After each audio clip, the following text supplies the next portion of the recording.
Bom dia. João capítulo 4. Evangelho de João capítulo 4. Versículo 1. Por isso, quando o Senhor soube que os fariseus ouviram que ele, Jesus, fazia e batizava mais discípulos do que João, embora Jesus mesmo não batizasse, mas sim os seus discípulos, deixou a Judéia e partiu outra vez para a Galileia. Quando os fariseus ficaram sabendo, falaram: olha, Jesus está fazendo muitos discípulos, ele está batizando muita gente, ele batiza mais do que João Batista, e está fazendo muitos discípulos. Começou a querer ficar famoso. Jesus não queria fama, porque a fama trazia consequências.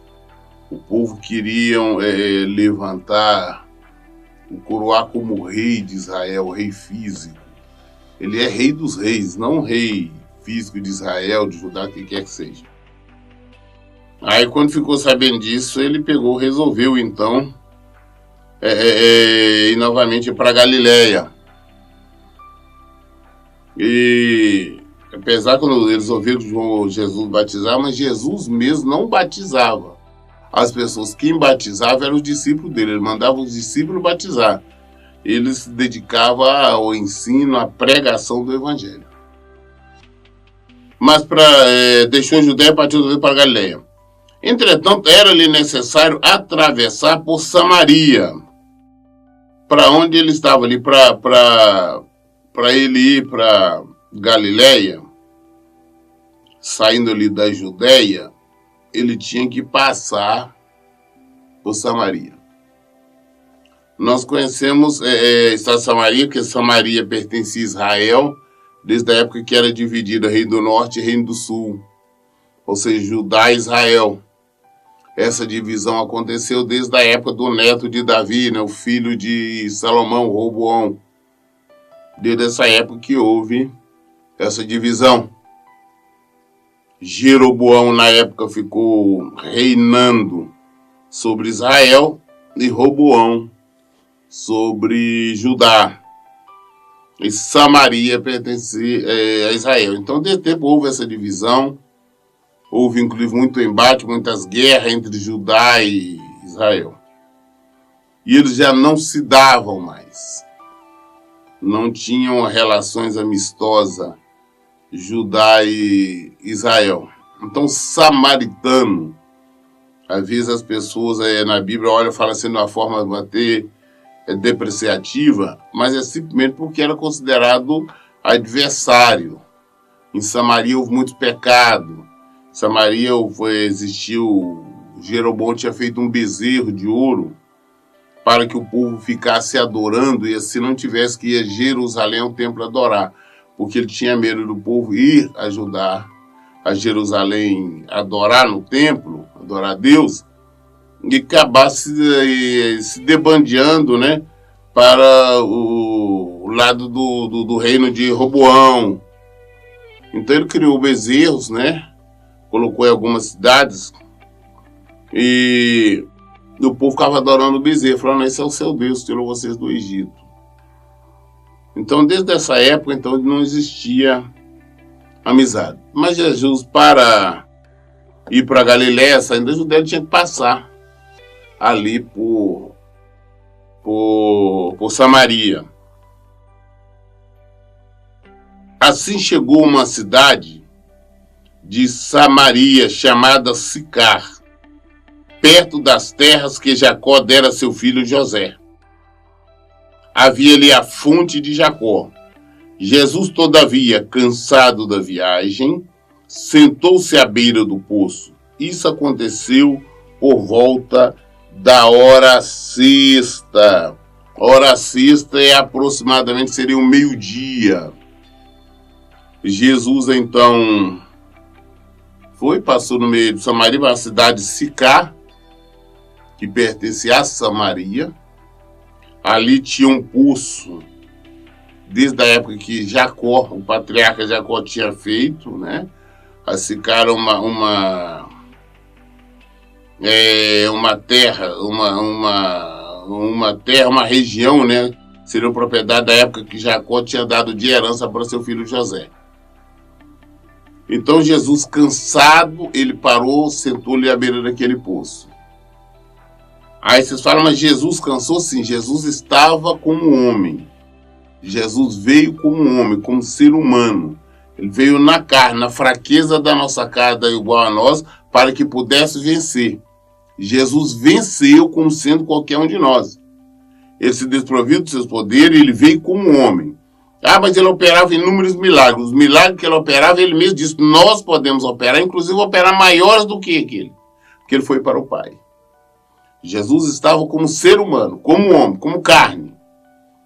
Então ele tinha as mesmas necessidades. Ele tinha fome, tinha sede, cansava. Jesus ia ao banheiro. E era todas as necessidades fisiológicas que qualquer um tem. As mesmas coisas. Por isso que ele venceu, porque apesar de toda a fraqueza, ele não pecou. Nós vimos, já lemos, Jesus certa vez atravessando de barco, ele estava com sono, ele cansado, ele dormiu no barco, enquanto acontecia uma tempestade. Vimos inúmeras vezes Jesus almoçando até com fariseus, almoçando com gentios. Ele se alimentava, ele tinha fome, era um homem, uma pessoa como um homem comum. Só que ele usava da fé, ele usava do poder de Deus. Então ele sentou ali, naquele poço ali, na cidade de Sicar,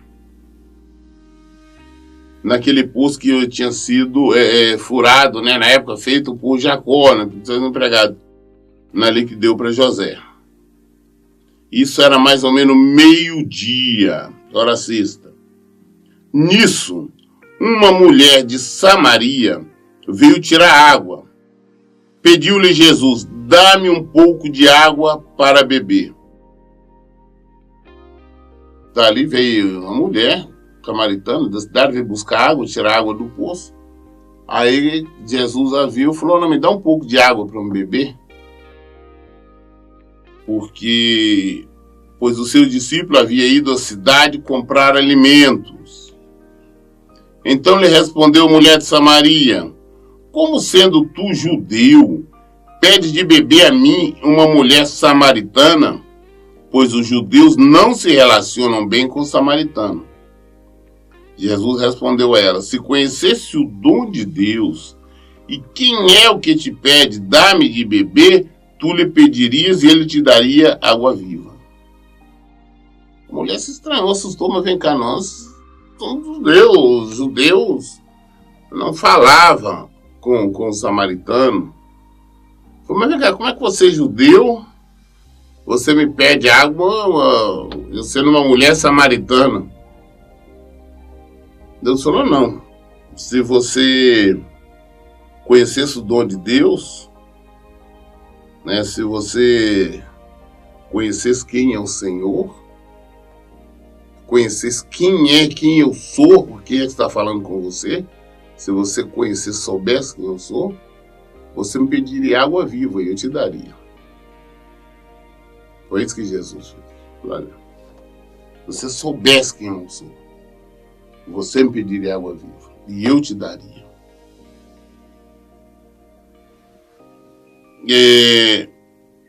Indagou-lhe a mulher, Senhor, tu não tens com que pegar água, e o poço é fundo. Onde tu pode conseguir essa água viva? Jesus falando de maneira espiritual com ela, e ela de forma carnal, material, de forma física. Não, vem cá, você não tem vasilha, o poço é fundo. Como é que você poderia pegar dessa água viva? Jesus está falando de água da vida. Ela está falando de água natural. Aquela água natural ali, Jesus queria, estava com sede, ele pediu a ela. Mas ele falou que teria uma outra água para ela. E ela não conseguiu entender. Ela ainda está ali, na cegueira espiritual. Ela não está compreendendo, mas veremos que mais à frente ela vai compreender. Acaso, ela ainda pergunta, acaso tu és maior do que o nosso pai Jacó, que nos deu o poço, do qual ele mesmo bebeu, bem assim seus filhos e seu gado? Falou, o poço é fundo, você não tem vasilha, não tem como você pegar água. Como é que tu vai dar essa água viva? Onde é que você vai pegar? Que vasilha? Não tem nada. Ou você acha que você é maior do que o patriarca Jacó? Está falando do Jacó que tinha vivido e já falecido há centenas de anos atrás. Mas ele tinha feito o poço. Falou, você é maior do que ele que furou esse poço? Será? Que ele mesmo furou, ele mesmo bebeu dessa água, os filhos dele beberam? Será que você é maior do que ele? Jesus afirmou-lhe, quem beber desta água terá sede outra vez. Aquele, porém, que beber da água que eu lhe der, nunca mais terá sede. Ao contrário, a água que eu lhe der, tornar-se nele uma fonte de água, jorrando para a vida eterna. Jesus falou, não. Essa água aí do poço aí, quem bebe tem sede de novo. Bebe agora, mais tarde vai ter que beber de novo, a sede vai acontecer, não mata a sede definitiva. Né? Mas aquele que beber da água que eu der, essa água vai produzir nele uma fonte que vai jorrar para a vida eterna.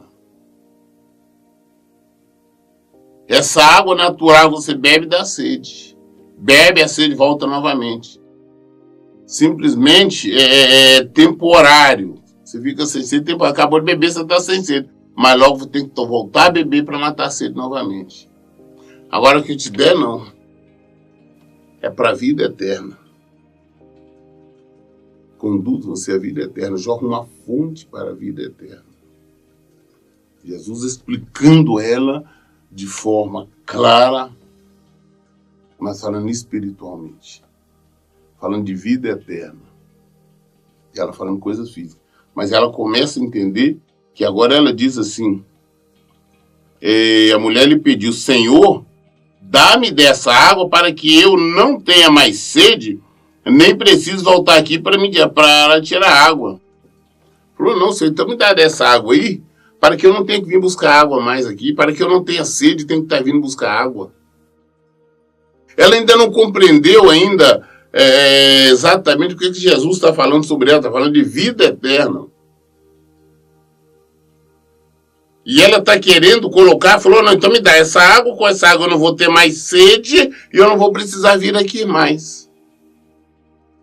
Ela não entendeu que Jesus está falando que daria a ela vida eterna. A água que Jesus dá é vida eterna. Jorra uma fonte para a vida eterna.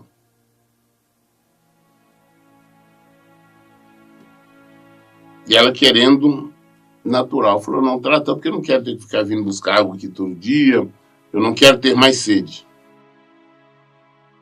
Mas Jesus agora vai mostrar para ela, vai fazer ela entender. Pediu-lhe Jesus, vai, chama teu marido e volta aqui. Eu falou, então faz isso, vai lá, chama o teu marido e volta aqui.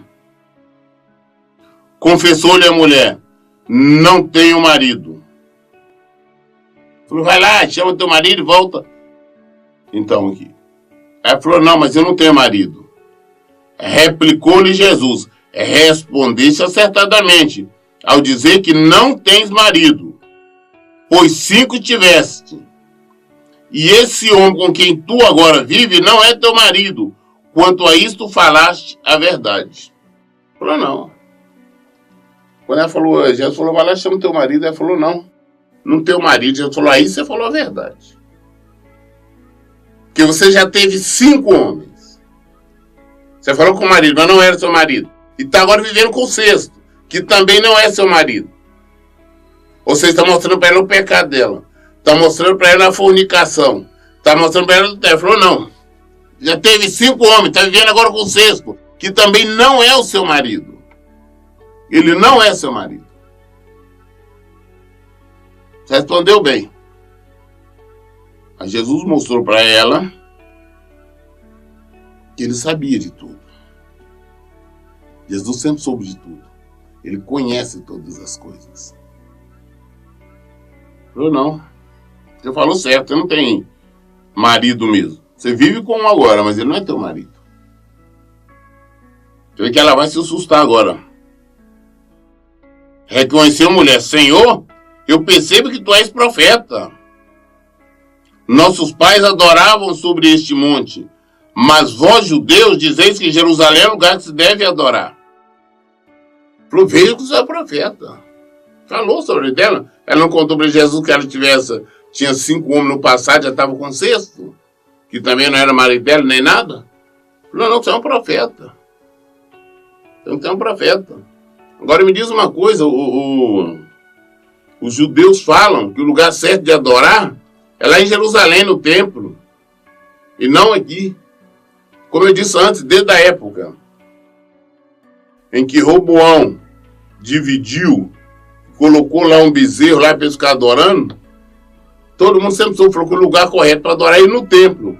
Aquele templo, inicialmente, Salomão tinha construído, depois foi derrubado, aí ergueu novamente, no passado. O lugar de adorar é lá em Jerusalém. É lá na igreja, aquela igreja que tem lá. O judeu fala que aqui não é lugar de adorar. É só lá que é lugar de adorar. Mas olha a resposta de Jesus. Declarou Jesus a ela: mulher, podes crer-me, está próxima a hora, quando nem neste monte, nem em Jerusalém, adorareis o Pai. Vós adorais o que não conheceis. Nós adoramos o que conhecemos, porque a salvação vem dos judeus. Falou: olha, aí chega a hora que não é nem Jerusalém, nem lugar nenhum que vai adorar a Deus. E vós adorais o que não conheceis. Vocês adoram aqui um bezerro achando que é Deus, que falaram que é Deus, mas não é. Vocês adoram essa imagem de ouro aí, esse bezerro de ouro aí, achando que é Deus, mas não é Deus. Que a salvação veio de judeus, originalmente a salvação veio de judeus. Mesmo porque a origem de Jesus era judeu. Então, Flória, a salvação veio dele. A salvação veio de Jesus. Jesus era judeu. A salvação veio dos judeus. Jesus nasceu foi no território de Judá, não foi Israel. Jesus está explicando para ela, Jesus está pregando para ela, está apresentando a história para ela. Mas a hora está chegando, e de fato já chegou, em que os verdadeiros adoradores adorarão o Pai em espírito e em verdade, pois são esses que o Pai procura para seus adoradores. A hora vai chegar, e na verdade já chegou, que os verdadeiros adoradores adorarão o Pai em espírito e em verdade, pois são esses que o Pai procura. E esses que são verdadeiros adoradores. Não é no templo, eu tenho que ir lá na igreja de fulano ali para me adorar, tem que ir naquela denominação para me adorar. Eu tenho que ir naquele outro lugar para me adorar a Deus. Às vezes é uma adoração vazia. Às vezes a pessoa está num templo, numa igreja qualquer, falando que está adorando, que está louvando, está buscando o Senhor, mas não está. O verdadeiro adorador. Quando nós falamos adorar, não é só abrir a boca e cantar, não. É o que Jesus fala: adorar em espírito e em verdade. É nós andarmos em espírito e na verdade. É nós sabermos quem é o nosso Deus. É nós viver em conformidade com a sua palavra. Viver de acordo com o evangelho. Não é porque está num templo, tem que seguir doutrinas de templo. A nossa doutrina é Jesus. Nós temos que seguir Jesus. É essa que é a doutrina, do evangelho. Nós temos que seguir a ele. Então, Jesus falou: olha, verdadeiro adorador adora o Pai em espírito e em verdade. Não é com euforia, não é pulando, não é dançando, rebolando, gritando. É adorando em espírito e em verdade.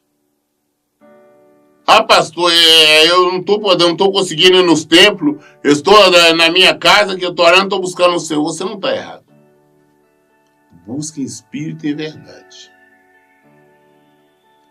Você tem que buscar o Senhor. É melhor você estar na sua casa, lendo a Bíblia, meditando, falando com Deus, vivendo de acordo com o Evangelho, do que frequentando alguns templos aí que são terríveis, só pregam heresias.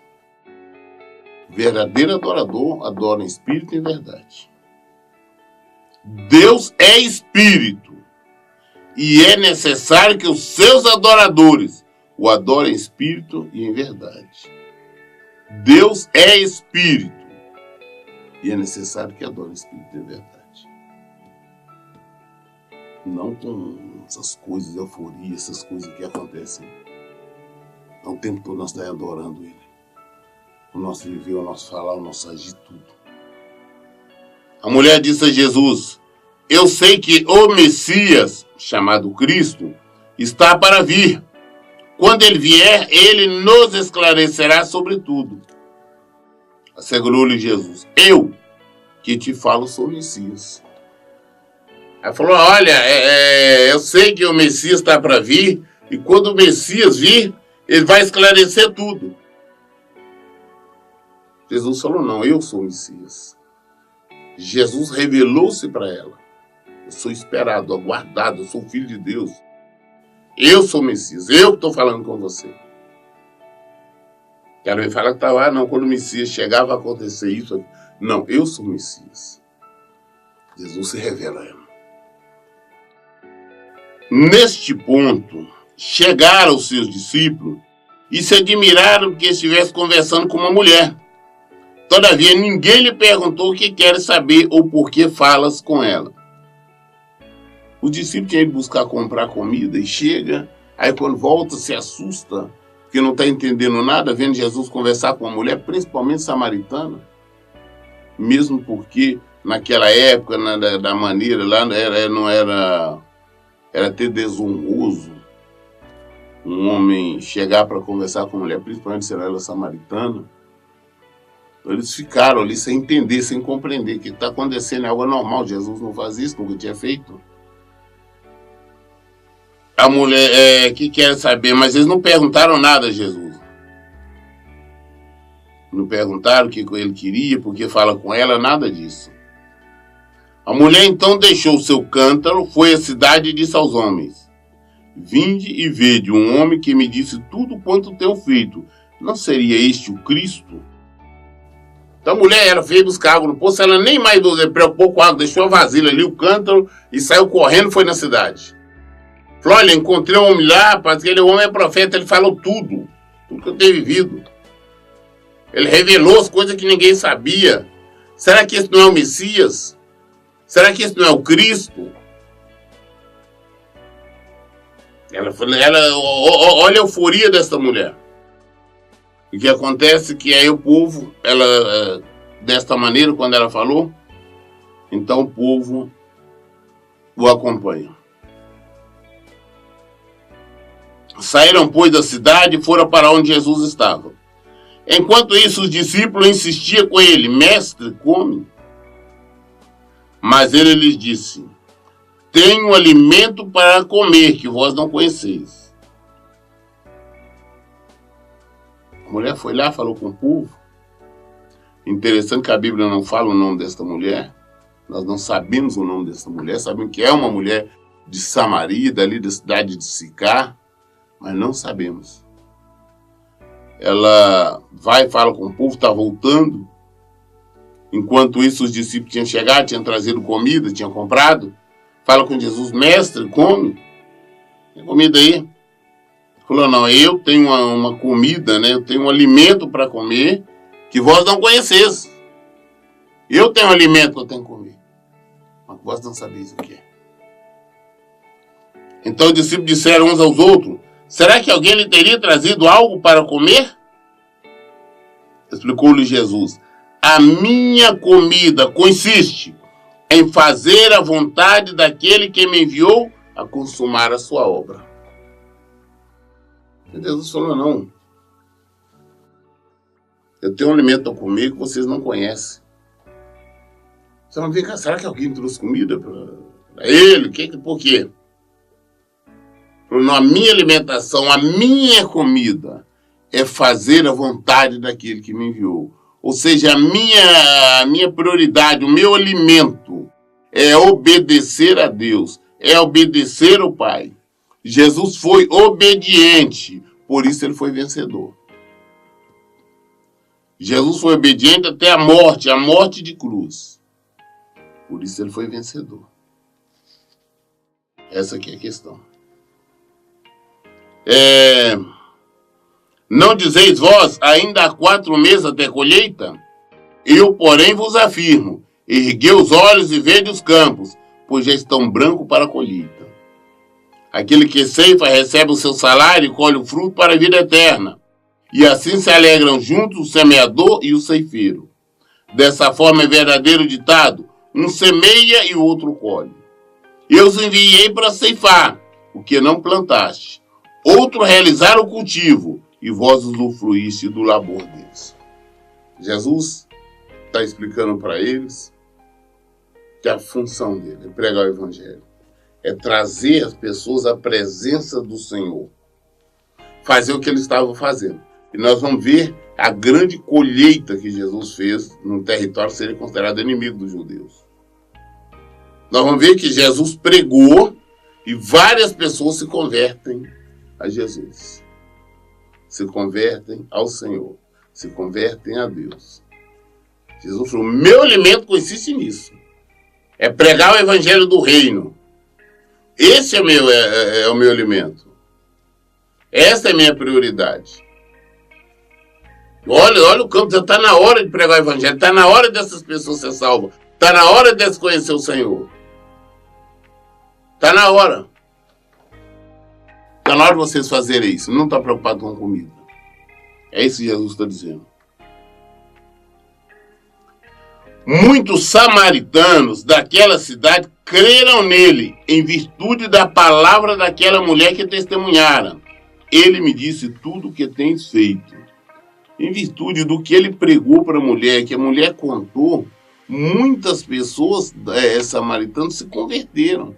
Voltaram-se para o Senhor. Assim, quando os samaritanos encontraram com Jesus, insistiram que se hospedasse com ele. E ele ficou 2 dias. Depois Jesus prega, ensina, o samaritano, agora já amistoso, falou, não, fica com nós, hospeda com nós. Hospedou Jesus, recebeu Jesus, ficou na cidade, seria considerado um ultraje, uma ofensa, inimigos, né? Jesus ficou ali como hóspede, como convidado, mas 2 dias. Jesus ficou mais 2 dias ali, para pregar o evangelho. Para pregar o evangelho do reino. Isso porque, inicialmente, foi porque a mulher disse o testemunho dela. Agora está no testemunho dela, vários samaritanos se convertem. E muitos outros creram por causa da sua palavra. Então disseram à mulher, agora cremos, não somente por causa do que tu falaste, mas porque nós mesmos ouvimos e sabemos que esta é a verdade, que este é verdadeiramente o Cristo, o Salvador do mundo. Muitos creram pelo que a mulher falou, mas depois Jesus ficou ali 2 dias a mais, que convidaram e insistiram. Jesus ficou ali, Jesus pregou a palavra. Eles entenderam, compreenderam, acreditaram que Jesus era o Messias, o Salvador do mundo. Aí eles viram para a mulher agora e falaram, agora nós cremos. Nós estamos crendo não pelo que você falou. Nós estamos crendo não pelo que você disse que ele falou ou que você viu. Mas nós estamos crendo pelo que ele viu. Pelo que ele tem nos falado. Nós cremos agora pela palavra dele. E nós cremos sim que este é o Cristo. Que este é o Salvador do mundo. Vemos agora que esse samaritano, que era considerado inimigo de Judá, inimigo do povo de Jerusalém, eles creram muito mais, com muito mais facilidade que o próprio povo de Jerusalém. Falando, não, nós acreditamos que este é o Cristo. É isso que nós temos que aprender, acreditar no Cristo. Não é porque, houve uma revelação ali, uma revelação por lá. Não, nós temos que Ele é Cristo, que Ele é o Salvador do mundo, Ele é o Salvador das nossas almas, Ele é o Salvador de tudo. É isso que nós temos que crer, é isso que nós temos que aprender. E não deixarmos de nunca de pregarmos que a nossa comida, se nós somos discípulos de Jesus, a nossa comida tem que ser obedecer ao Senhor, e pregarmos o Evangelho com a nossa boca, com as nossas atitudes, com o nosso modo de viver. Qualquer dúvida, nós esclarecemos na Bíblia. Por isso, em todo o tempo eu digo, leiam e pratiquem a Bíblia. Que Deus abençoe. Então, bom dia.